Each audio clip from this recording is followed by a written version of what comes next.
You guys know how before every Premier League season, there is always, without fail, some supercomputer predicting the entire season? But instead, all I'm seeing is supercomputer this, supercomputer that. The supercomputer predicted Arsenal where? Former Manchester United player angers everyone by predicting Jesus' return. And it's one thing if the supercomputer actually lived up to its name, but it doesn't. We simmed the supercomputer 10,000 times and it says Crystal Palace will finish 7th despite having European football this year. Next thing the supercomputer is going to tell me is that Nicholas Jackson's going to be the top scorer of the league. Stupid fucking clanker. If it isn't everyone's favorite time of the year, predictions. Weeks before the transfer window is done. But without further ado, let's begin, shall we? Burnley finished with 100 points just below Leeds due to goal difference. Which is kind of funny because under manager Scott Parker, they had the best defense by a country mile. In the championship, they conceded just 16 goals in 46 games. They never conceded more than a goal a game.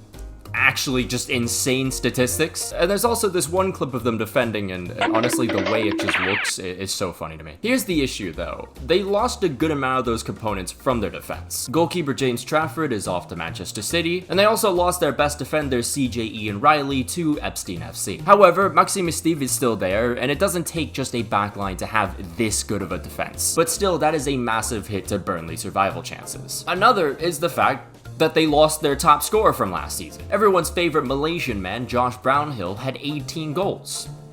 And now he's gone. Burnley, though, still do have Jaden Anthony and Zion Fleming, though. Anthony, in particular, had 8 goals and 7 assists. But to survive, especially when you've just promoted, you need a little more.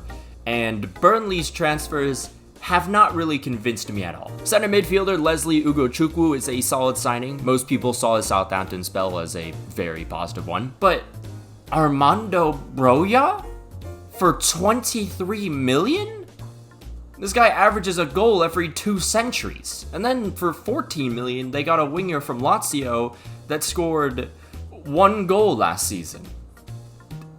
Am I missing something here? However, on top of all of this, Kyle Walker? Like, he's half the reason why City were so bad last year. So, for all these reasons, I'm putting Burnley dead last. This just doesn't look like a team that is going to survive at all. But if they somehow do, Scott Parker is a defensive genius. Sunderland came back from 1-0 down against Sheffield United and won at the death to return to the Prem for the first time since 2017, which throughout that entire period, they were as low as League One. Their manager is, I'm gonna assume this just because he's French, Régis Lebris. Initially, he was the head of development at Lorient, and he developed the likes of Guendouzi and Ilan Meslier, and Enzo Leffi, who he's now been reunited with. Enzo provides creativity and experience at the top flight. He's played at both Liga and Serie A. Sunderland also brought in Simon Adingra and Chemsdeen Taubi for an extra bite in the attack. Eliezer Mayenda just signed a new contract as well. He had 8 goals and 5 assists, including the winner that sent Sunderland back to the Prem. Other notable signings, you had center midfielder Habib Diarra replace Job, who left for Dortmund, and he'll be playing alongside Granit fucking Xhaka. That's right, return to the Prem and get yourself a Balkan man, because the more they age, the better they get, it appears. Xhaka gives you box-to-box expertise, a sneaky link in attack, and of course leadership and experience for the second youngest team in the league this season. And one other player I'll give spotlight to is 23-year-old fullback Trey Hume. Sunderland fans fucking love this guy.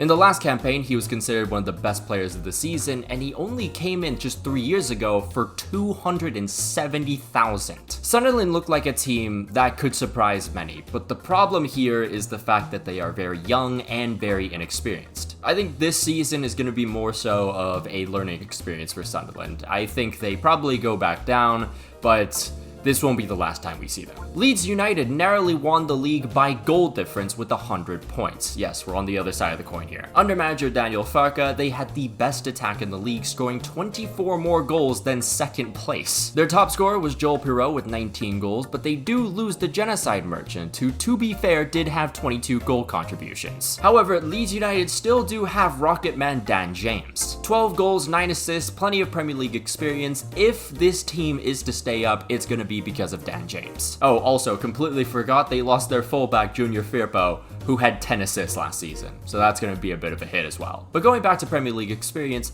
there's a good amount of other players that Leeds have. Brendan Aronson and Willie Gnotto had 9 goals each, and Pascal Struijk has been around since Bielsa's first year in the Premier League. Defense, though, was kind of where Leeds needed to improve, especially going into the Premier League season, and they've done a decent job. They got a new defensive midfielder, they have a new underrated center back pick in Yaka Biol. They also added even more Premier League experience in Sean Longstaff. But holy shit, please keep an eye on Ao Tanaka. I've always rated this guy, and to see him finally get his flowers has been amazing to see. This is Leeds' own personal metronome, hard-working and great at conducting attacks from deep. I think if there's one newly promoted side that has a chance of surviving the drop, it would be Leeds. But with the players they've lost and the defense not being that convincing to me, yeah, I'm sorry. I don't think we're going to make it out of here alive. The transfer window for Wolves has been nothing but absolute hell. Mateus Cunha last season had 15 goals, 6 assists.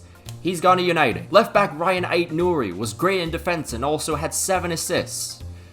He's off to Manchester City. Wolves also lost a decent bit of their depth. Nelson Semedo, Gonzalo Guedes, and Pablo Sarabia. They did, however, make Jorgen Strand-Larsen's deal permanent, which is good because he had 14 goals last season. Wolves also added Fer Lopez from Celta Vigo and the Club World Cup star Jean Arias. And they also sorted the hole in left back with David Moller-Wolf, and I mean, basing this off names, this could be meant to be. Talking about his actual ability though, he had 5 assists for AZ Alkmaar last season. Looks promising. Even then, a lot of people are counting Wolves out even before the season starts. A lot of people already are saying that this team is going to get relegated. And while I agree, they're definitely not out of the water whatsoever, I think people are really counting them out way too early. The backline still has Totti Gomez, and Wolves will probably retain the pitbull himself, Joao Gomez. Not to mention, manager Vitor Pereira took his team from 19th in late December to 16th, 25 points above the relegation zone. He even won Manager of the Month last April. Again, it's going to be a tougher task than before, but I still would not count out Wolves that easily. Do you ever just think to yourself, what the hell is West Ham? I'm serious, since Moises left, I mean, this team just looks like a human centipede of players with Jared Bowen on top. Because once again, Jared Bowen carried that attack. He was the only player who had more than 10 goals, and on top of that, he had 8 assists. To be fair though, Thomas Souček was there behind him with 9 goals. But the problem is, West Ham only scored 2 less goals than Manchester United. That's awful. And it's about to get worse now that Mohamed Kudus has left for Spurs, and all they've done to improve is bring in 33-year-old Callum Wilson and a raw El Hadji Malik Diouf. The Hammers also had the 6th worst defense. But that said, Aaron Wan-Bissaka surprised many and was actually one of West Ham's best players last season, and also the club addressed this issue by bringing in Jean-Claire Todibo from Nice for 40 million. Nice had the 4th best defense with him leading the backline. Perhaps West Ham could perform a little bit better under new manager Graham Potter now that he has a full season with him, but for me, I just don't think there have been enough reinforcements. Brentford, I'm so sorry, because it appears the football gods have reduced you to nothing but a bus stop again. Brian Mbeumo stepped up big time after Ivan Toney left, 20 goals. And now he's off to Manchester United. Christian Norgard has been an aerial monster for years, and he's off to Arsenal. Manager Thomas Frank once again you get the fucking point. Brentford still have Johan Wissa, who scored 19 goals, but the likelihood of him staying is kind of in question right now. So if he goes, that just leaves Kevin Schade and Mikkel Damsgaard, who both aren't that bad either. Damsgaard in particular found himself last season as he assisted 10 times, and Kevin Schade I think scored 11 goals. So it's not entirely over yet. Brentford also brought in attacking midfielder Anthony Milambo from Feyenoord. He had 3 goals in the Champions League at just 19 years old. Also, the sellout himself, Jordan Henderson, joined, so that'll provide a lot of valuable leadership in the dressing room. And Brentford still have their young defensive core that will only get better. And someone like Michael Coyote can be a really big difference maker now that he's permanently at the club. But here's the issue though, we kind of have to go back to all those departures. Brentford have a completely new coach this time around, Keith Andrews. And nothing against Keith, but listen, this guy was the set-piece coach under Thomas Frank. That's like if Josh McDaniels, instead of taking over the Broncos in 2010, took over the New England Patriots. I will say though, people that are saying this team will get relegated this season, I think that's going a little too far, but I do think they take that massive step back that I initially predicted for them last season. So far as of this recording, Fulham has made one single signing, a goalkeeper for 500k. That's it. Yeah, they might dip a little bit this year, but the main core is still there, and I'd argue that just having that for at least another season, they'll be alright. I mean, they're just kind of there. Like, last season, they scored 54 and conceded 54. Like, that's just on brand. Raul Jimenez is out here looking like Alderiz with 12 goals at the age of 33, and not far behind him were Iwobi and Rodrigo Muniz. And let's not forget about Emil Smith-Rowe, who brings more creativity for this Fulham side. He had 6 goals and 3 assists as well. Defense-wise, you still got Anthony Robinson, one of the best dynamic fullbacks in the league. Center back Calvin Bassey improved significantly from his first season at the club, and also defensive midfielder Sasha Lukic put in some good shifts as well. Finally though, you got Marco Silva, the manager. He's managed to maintain a very respectable level of stability and has proven the ability to take down giants from time to time as well. Again, this season, I think Fulham will fall off just a little bit, but they'll be fine. Poor Bournemouth. This summer, they have managed to lose 4 components of their backline. Goalkeeper Mark Travers, left back Milos Kerkez, center back Dean Howson, and soon the other center back Ilya Zabarny. But manager Andoni Iraola remains, so it seems like he's still trusting the project happening over on the beaches. And that is huge for the Cherries, because this guy has turned out to be one of the best tacticians in the league over the last few years. I mean shit, he made Dominic Solanke look like a clinical striker. I mean shit, you could even say the same thing about Justin Kluivert.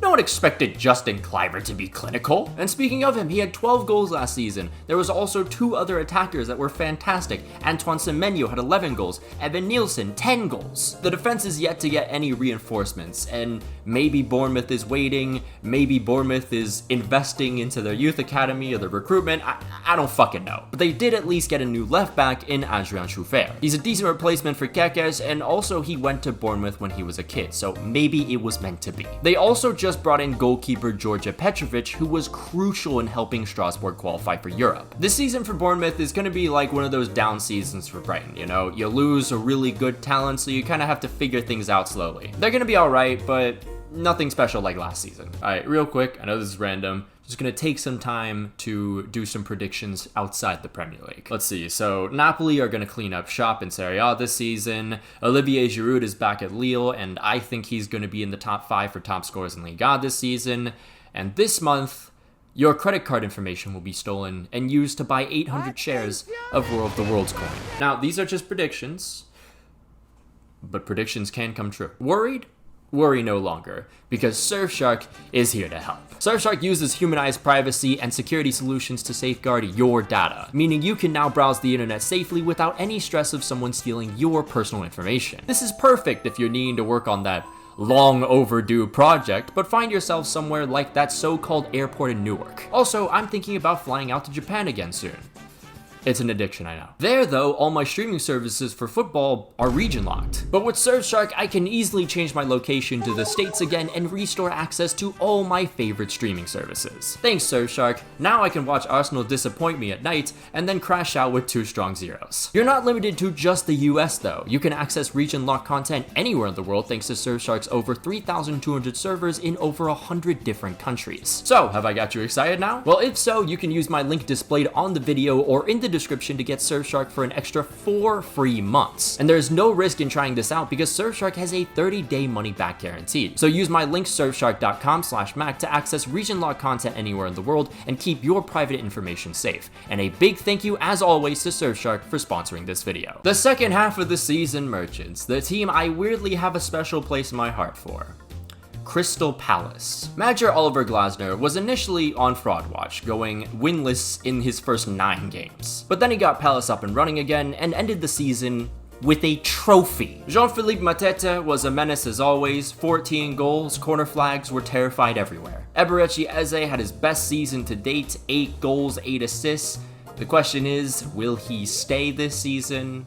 We'll see. And Ismail Assar, finally, looks like the player we expected him to be. 8 goals, 6 assists. Don't want to get too excited, but This guy had like 85 potential in FIFA 20. Crystal Palace's defense really tightened up as well. Everyone's favorite second-rate Dean Henderson was brilliant all season, and Daniel Munoz was arguably Crystal Palace's most impactful player. There's also Mark Gahey, who has become such a prominent leader. He is on his last year of his contract though. Even then though, you still got Chris Richards, Maxon's shitty sparkling water drink, and potentially Chatty Riyad, as long as he doesn't like break his legs while walking tonight. As much as I want to put Palace up higher, they do have European football this season. Whether it's the Conference League or the Europa League, no one knows yet. We'll just let the corrupt suits decide that one. While Oliver Glasner has experience in balancing the deaf, Crystal Palace's players have never touched Europe ever. So that said, Palace will have a good year, but I still think their form will dip a bit. Everton the past 2 seasons has had a top 5 defense. They just attack worse than MLS YouTubers coming up with comebacks. I mean, look at this, man. Like, 4th best defense, and they still had a negative goal difference. This is shit only Everton can do. However, there is a positive in this.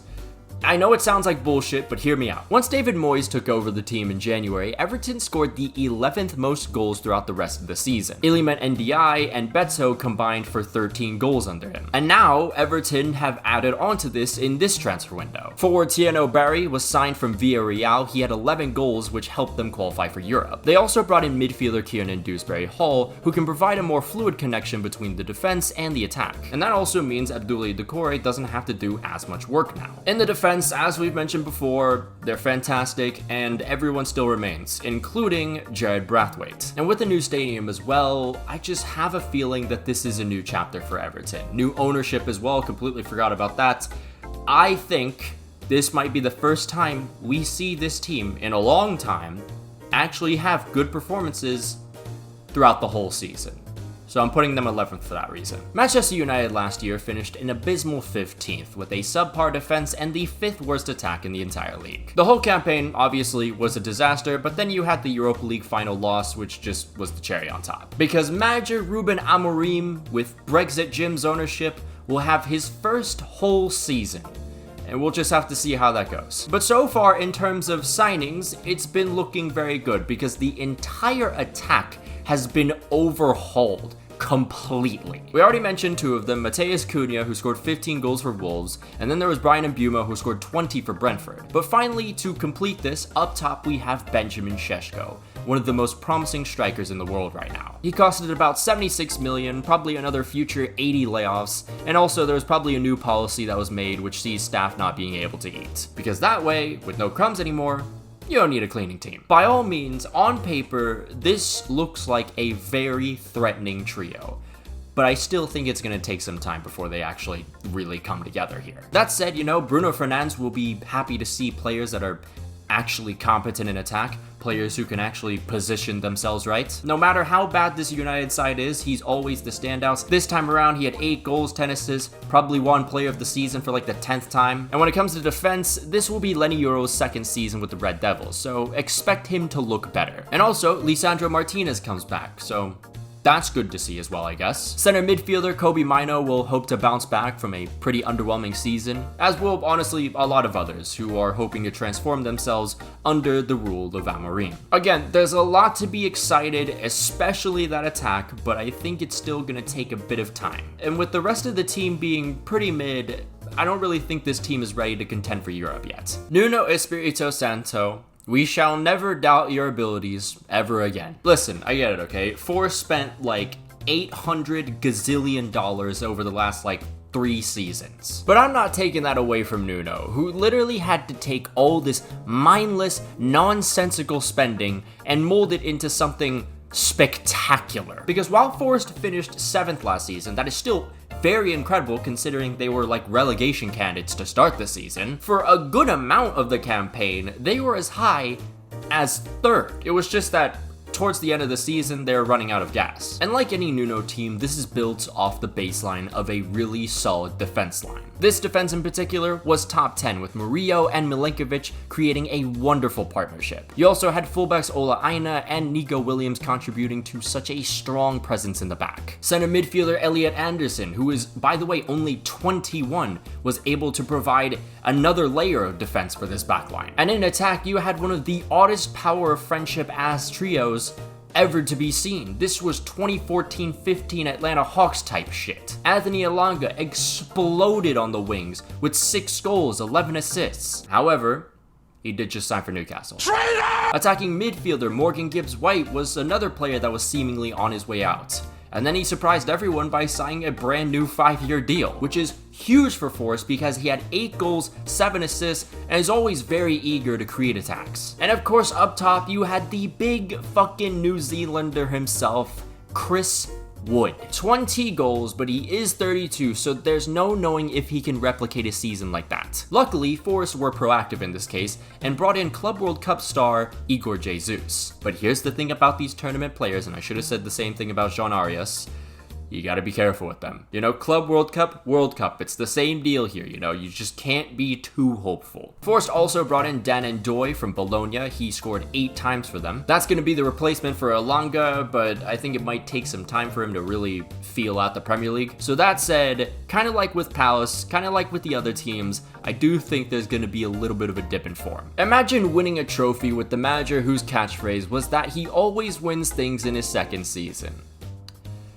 And then you sack him. Well, ladies and gentlemen, that is just Tottenham Hotspur for you. That's the winning culture right there. Just sack the manager who, despite all the injuries throughout the entire season, was still able to get you a trophy. And you can usually tell if a manager was good or impactful by what I like to call the player post index. This index is basically measured on how many social media posts are made by players about their coach. And in this case, Ange would be up there with fucking Bielsa. Anyway, Spurs moved on and replaced him with Thomas Frank, another coach they'll probably fuck over one way or another. Frank has been well known for taking a newly promoted bus stop and turning them into an established mid-table side. I actually personally like to call Thomas Frank's Brentford Barclays FC. Because I'm serious, look at that team. You can't tell me that half that team doesn't look like they would be prime Barclays men. Thomas, though, will have even more tools at his disposal this time, though. In defense, Spurs still have some ridiculous options like Mickey van de Ven with his ridiculous pace. Center back Kevin Danzo being made permanent was great, so now Spurs probably won't have to worry about playing like a 13-year-old in their defense after like match day 4. Also, Archie Gray looked really impressive throughout numerous spells of the season. He's 19, by the way, so I expect him to honestly break out this year. Meanwhile, in attack, Spurs for a good part of the season had the best one. Brennan Johnson had the most goals with 11, but it was Dejan Kulusevski who was the most impactful. Spurs now also have Mohamed Kudus, who showed glimpses at a team that he just doesn't fit at whatsoever. However, Son Heung-min has left, which means there is no longer a single player from that Champions League final squad in 2019. We'll see whether that plays a part in a lack of leadership or not. Oh yeah, also, James Madison tore his ACL again, so that's tough. Either way, with Champions League football this season, and also with the whole pressure of many more tools to be used for Thomas Frank, this is going to be a very interesting season for Spurs. I definitely think they'll finish better than 17th, but I don't think they make Europe. No matter what Brighton do, never underestimate them. Ever. Fabian Hutzler, despite an injury crisis, managed to drag his team to an 8th place finish. They had the 5th best attack in the league, with 3 players scoring 10 goals each. That was Danny Welbeck, Kaoru Mitoma, and Joao Pedro. The super senior, though, has left, but was immediately replaced with Charalampos Koustulas. 7 goals in 13 starts for Olympiacos. He is 17, by the way, and also he has the same agent as Giannis. Very raw, of course, but it is Brighton, so they'll find a way to mend him into the next like Thierry Henry or something. There's still Jorginho Rudder, who popped off for Leeds before signing last year, and expect more from center midfielder Yassine Ayari. He looked really promising in his first season with the Seagulls. Brighton's main issue last season was pretty much the defensive record. It wasn't great, and that was mainly because they lacked depth and had an injury crisis. But this summer, they have managed to add a little more depth, including left back Maxim de Cooper and center back Diogo Coppola. Goalkeeper Bart Verbruggen had a pretty awful campaign last season, but he is still only 22, so there's plenty of time to learn from his mistakes. Assuming that there's no injury crisis and banking on the fact that these signings work out, I am predicting Brighton making it back to Europe. I have a feeling this is going to be my worst prediction. Newcastle returned to the Champions League after a phenomenal season spearheaded by their electric attack. Goals were coming from so many players, but it was Alexander Isak that rose to the cream of the crop, with 23 goals. However, he has recently expressed interest in leaving, which would be a massive blow for Newcastle. And for a club like Newcastle, who have missed out on 20 other transfers, this would be the last straw before the owners of the PIF do the gun dance, but in their mouth. But considering Isak still has 3 years on his contract left, I think he stays. But it will be interesting to see whether Isak's morale is affected by this, and if this affects the way he plays and how the team plays. On the bright side though, Newcastle did just bring in Anthony Elanga, who once again had 6 goals and 11 assists. So assuming that Isak stays, and also nothing happens in terms of the morale, Newcastle's attack could be even deadlier. Outside the attack, you have center midfielder Bruno Guimaraes, who is basically just Newcastle bred and born now. Sandro Tonali rediscovered his form after a run-in with the corrupt Premier League that hates fun. And hopefully for the Magpie faithful, Sven Botman's body won't shatter into a million pieces after Game 3. But with Champions League football and not many reinforcements though, I think Newcastle do step back a little bit and just miss out on the Champions League. Just like Brighton, we shall never doubt Unai Emery.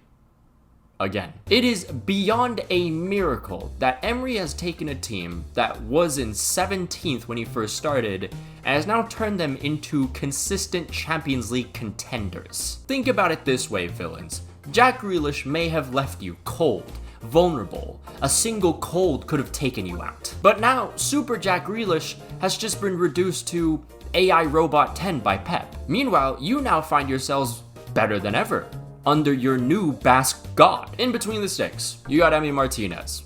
Fantastic keeper. This is the prime example of someone you despise if they're against you, but absolutely love if they're on your team. In front of him is a solid partnership of Pau Torres and Ezri Konsa. Ian Maatsen on the left showed many how good he can be. Then there's the midfield, which I'm gonna argue is the best midfield in terms of quality and depth in the whole league. You got defensive midfielders like Amadou Onana, and also Boubacar Kamara is coming back from injury. Center midfielders like Yuri Tielemans and John McGinn. And then the attacking midfielders, Jacob Ramsey, Morgan Rogers, who blew up last year. 8 goals, 10 assists in the Premier League. And then of course up top you have Ollie Watkins. He's scored the most goals of any other English striker in the top 5 leagues besides Harry Kane over the last 5 seasons. Donyell Malen could have the potential to be an impactful player as well. Towards the end of the season, he had a stretch of 3 goals in 3 straight games. And now Villa just got another forward in Evan Gesson, who had 12 goals and 8 assists for Nice. But outside of that, they haven't made many signings, but still I think there is plenty more than enough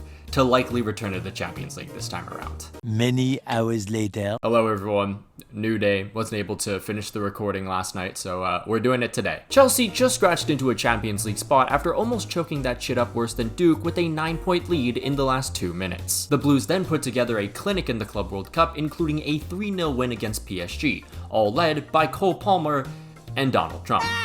I know tournaments are a completely different pace, it's more so a sprint than a marathon like a league, but that's definitely put Chelsea up there in terms of the title contenders for me. Cole Palmer rediscovered that disgusting form he lost the moment New Year's 2025 hit. Even then though, he still had 15 goals and 8 assists. And he's gonna have a lot more help this time around. Because Chelsea threw metric fuck tons of cash at anything that could finish better than Nicholas Jackson on aimbot. Forward Joao Super Senior Pedro had 10 goals for Brighton last year. Liam Delap scored almost 40% of Ipswich Town's goals with 12. He's also, by the way, a City Academy player, just like Cole Palmer. Left winger Jamie Giddens had a breakout season for Dortmund and scored 8 goals. And then on top of all of this, you have Estevao, one of Brazil's most highly touted youngsters. Moises Caicedo, after initially being seen as a flop, has turned into one of the best center midfielders in the world. He was easily Chelsea's best player in 2024-25 and carried that on into the Club World Cup as well. Now, I initially had this team higher in my predictions. Honestly, I was even considering them to be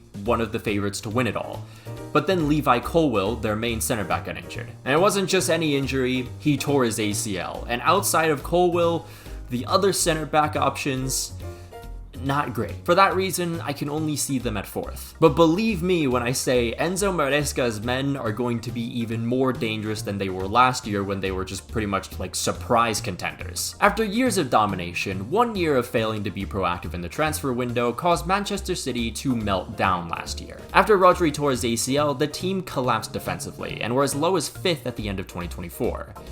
It was beautiful. That happiness didn't last long though, as they climbed all the way back up to 3rd, and throughout the second half of the season, they earned the most points of every other team. And this summer, they've added on to this, making the moves they should have last year. They got rid of the deadwood, the washed players, De Bruyne, Kyle Walker, and then they brought in new fresh talent, something that they really needed at the center midfield position. In this case, they brought in Tiani Reinders. Tiani had 10 goals for Milan. I think he's 27, but still, he'll probably need a little bit of time to adapt. City also desperately needed a new left back. The only option they had was, I don't really think they had anyone. Either way, none of that matters anymore because City have bought their new left back in Ryan Ait-Nouri. Ait-Nouri isn't exactly a fullback that Pep has ever really worked with, but still 7 assists, promising. But this, quite possibly, could be the bargain of the decade. 21-year-old Ryan Cherki for just 36 million. I don't know how they got him for that cheap. 8 goals, 11 assists for Lyon last season,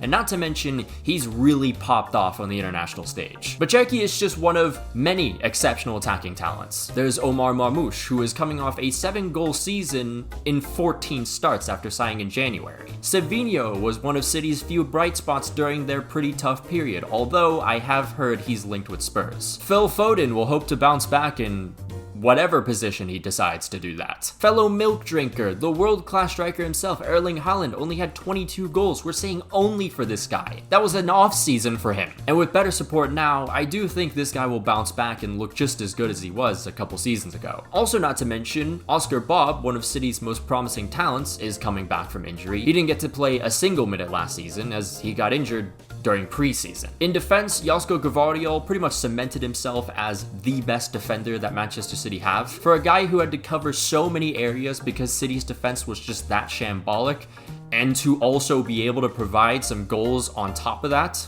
yeah, pretty much cemented himself. And while I am Edison's biggest hater because I've always believed that he's overrated, he was actually statistically the best keeper in the league.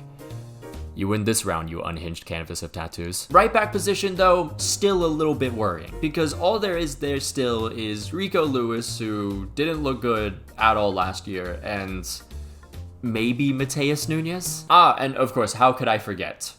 Rodri's returning. Rodri was the cornerstone to this City side. Once he disappeared, so did City's ability to defend. Thing is, he's coming back from a long-term injury, and it's also an ACL tear that he's coming back from. And it's always hard to tell if a player will return to their best after something is altering as an ACL tear. It's weird to say this, but despite City looking a lot better going into this season, they have the depth, they have the quality, they have more refreshing talent, I don't think it's enough to win the league. Yeah, they might have married Pep back, but compared to what the other two teams above them have and have added, I can only see 3rd this time.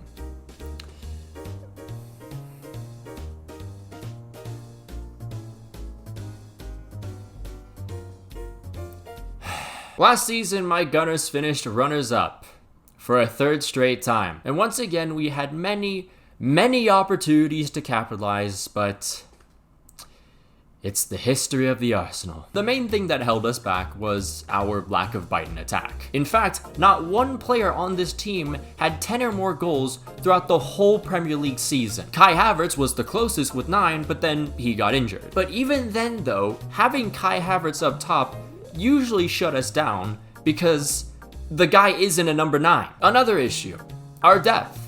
It sucked. Defense was quickly thinned out either because of misfortune or Arteta's tendency to use his players like the cum sock in the drawer. Oh, and when Saka went down, we had to be subjected to Raheem Sterling. I would rather watch 2019 Pepe than that. Thankfully though, this summer, a lot of those issues were addressed. We got a new backup center back in Mosquera. Noni Madueke is definitely an upgrade from a low-knee Raheem Sterling. He could be Saka's backup or maybe even give Martinelli a run for his money.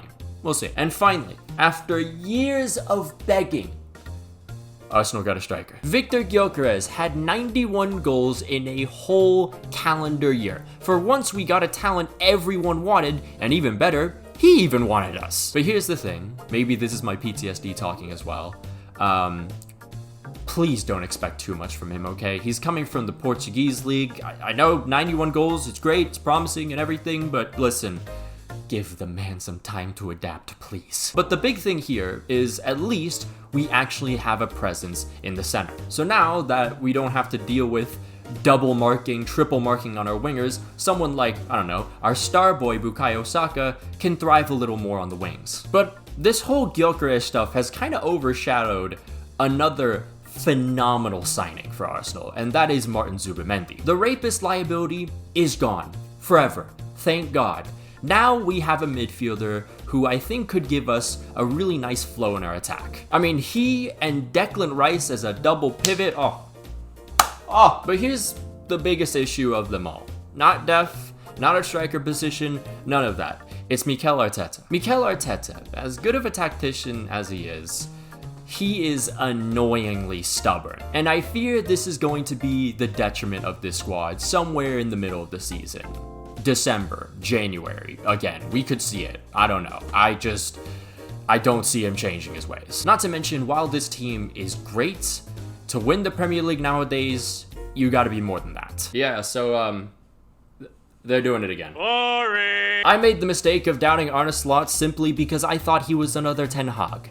I will never make that mistake again. He's the real deal, the perfect Klopp replacement, and so far Liverpool's done an amazing job building upon this success. Andy Robertson's time is coming to an end? No problem, just bring in Milos Kerkez. Trent's angered every fan imaginable by moving to Real Madrid? Nah, fuck him, right? Now you got Jeremy Frimpong, one of the most exciting dynamic fullbacks in the game. Liverpool weren't done there though. This type of spending would have given Klopp a heart attack. Forward Hugo Ekitike was brought in from Frankfurt for like 90 million. 15 goals, 8 assists. I still think there's some room to improve in his finishing, but he's a hell lot better than Darwin Núñez, who, by the way, Liverpool just sold to a Saudi club for over 60 million. And then, on top of all this, Liverpool dropped over 125 million euros to bring in Florian Wirtz. Wirtz is easily one of the best young attacking midfielders in the game. Now, don't get me wrong, I still think it'll take a little bit of time for a couple of these guys to adapt,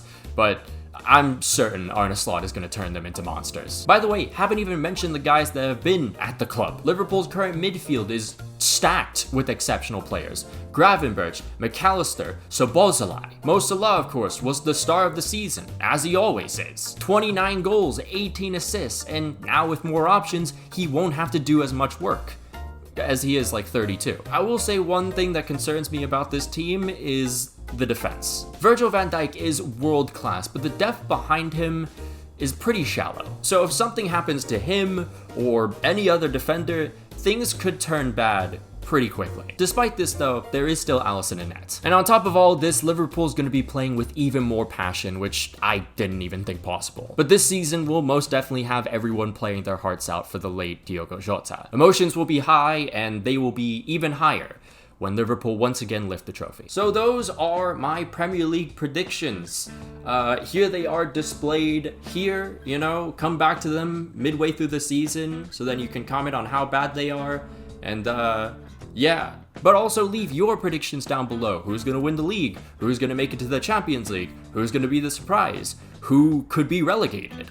Let me know. Of course, a massive shout out to all our members, including Janos Balas, Luke RBB, Aresan, Brazilian Fury, Jeremiah Owusu Ajimang, Valera, Django, Anazir Makalankam, Alex Rod, Slider Kid, Taco Okafan, Kentra Gacha, St. Terrence, Sylvia Citrus, Rashford Enthusiast, Cheesebait, Winder Gel, Finn Likes Rugby More, Davox, The Portugizer, Wise Orange, Polar Protos, Van Fan, Lucien von Kreuz, Gezeger Special Kivics, A Ghostly Owl, Coney Wolves, Lickstab, Mud Tanai, Sketchy Card, Apollo, Congo Jazz 1, German Sayu 7, Thrilling ADT 13, Los Milos, LeJames Braun, Vecino, Jamie Vardy's 10th Red Bull, Nightwalker, Napside, Money Cash Hose, Quantavious Pork, Lilia Lover, Stewed Monk, Tyler A. Davis, A Red Devil for Life, Tung Tung Tung Sahur, Red Yellow, Kev C, Dominic Griffin, Kyler Krebs, Mohammed Al-Tanib, Nish, Patrick Barley, Rashford God 5, Raspberry Ale, and Unbroken Persona. If you'd like to become a member on the channel, there'll be a link down below and up in the annotations. You can follow my Twitter if you want, follow my Instagram if you like, follow my Twitch, because I have been streaming like a decent bit here or there. And also, just one other thing, the Italy video essay is still in the works. I'm very close to getting at least the rough draft done. I'm sorry it's taken so long. But anyways, until then, I'll see you guys.